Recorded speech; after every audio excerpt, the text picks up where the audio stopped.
칼럼을 다시 읽다 7번째입니다. 소비자의 선택을 받는 것이 혁신이다 이렇게 제목을 붙였고요. 칼럼은 작년 12월에 타다를 불법으로 규정하는 것을 보고 제목을 인공지능 콜센터도 금지할 텐가 이렇게 붙여서 칼럼을 썼습니다. 우선 그 타다 얘기를 하기 전에 우리나라의 고객 접점 서비스의 역사를 한번 잠깐 보겠습니다.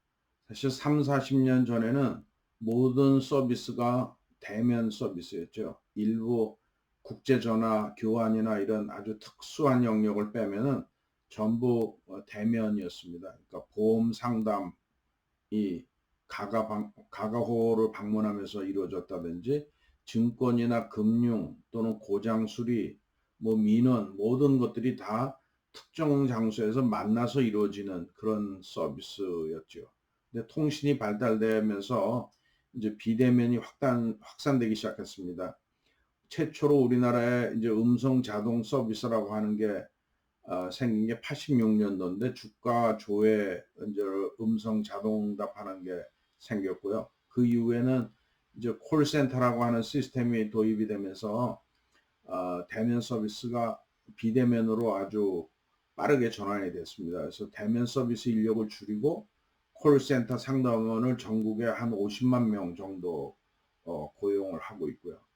그 분야도 통신, 은행, 증권, 보험, 항공, 물류, 쇼핑, 가전 수리, 행정 모든 분야 전방위적으로 이제 이렇게 하고 있고 또 특히 일부 기업에서는 그것도 또 비용을 줄이기 위해서 해외 콜센터를 이용하거나 또는 해외에다 콜센터를 만들기도 합니다. 최근에는 콜센터의 상담 요원들을 대표적인 감정 노동자라고 해서 여러 가지 보호 조치도 하고 있죠.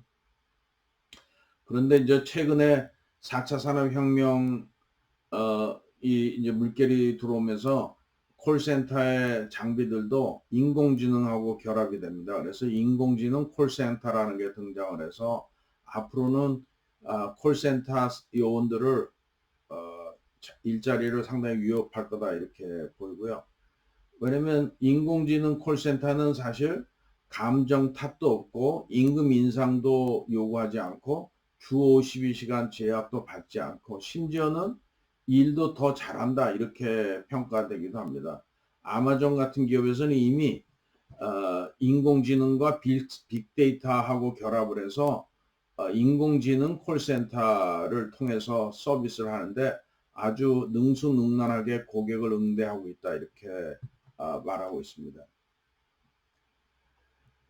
그런데 이제 이슈가 된 타다의 경우에도 한번 보면 타다를 불법으로 규정했죠. 그러니까 그 이유는 택시 기사를 보호한다는 거죠. 택시 기사가 25만 명인데 사실은 택시 기사는 타다의 서비스를 하게 되면 오히려 돈을 더 벌 수도 있는데 하여튼 명분은 25만 명의 택시 기사를 보호한다 이렇게 했습니다.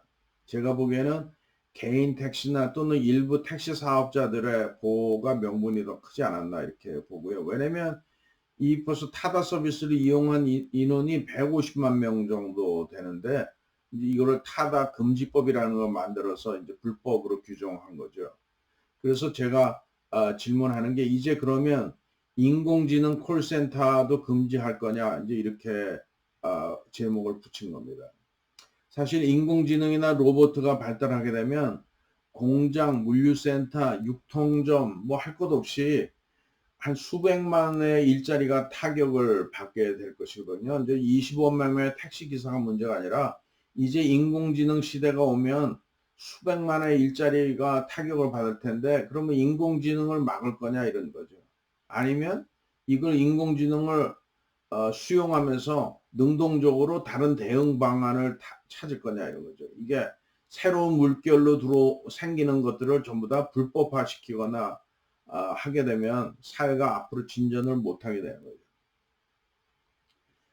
또 배달의 민족도 한번 보자고요. 배달의 민족이 최근에 독일 회사에 4조 7천억 원의 가치를 인정받으면서 합병이 됐는데 이 4조 7천억이면 시가총액으로 보면 한 50위 정도 되는 순이에요. 그래서 그거에 상응하는 회사들을 보면 현대건설, LG디스플레이, 미래에셋 같은 아주 우리나라에 아주 상당히 상위에 위치하고 있는 회사들하고 규모가 같아지는 거죠.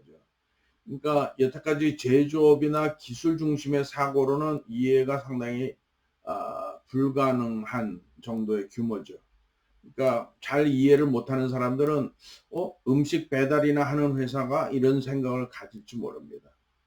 사실 혁신경제라고 말을 하고 있는데 혁신경제라는 건 기술은 플랫폼 내에 내재되어 있고 사실은 그 혁신이라고 하는 화두는 기술에 있는 것이 아니라 그 소비자의 삶의 방식을 바꾸고 소비자에 의해서 선택받는 기업에 의해서 혁신이 이루어진다 이렇게 보는 거죠. 즉 소비자의 선택을 받는 것 자체가 혁신이다. 그러니까 타다 같은 경우는 이미 상당히 많은 소비자들한테 선택을 받고 있고 소비자들이 선호하고 있고 하는데 그거를 막은 꼴이죠. 그러니까 혁신을 막은 꼴이 되는 겁니다.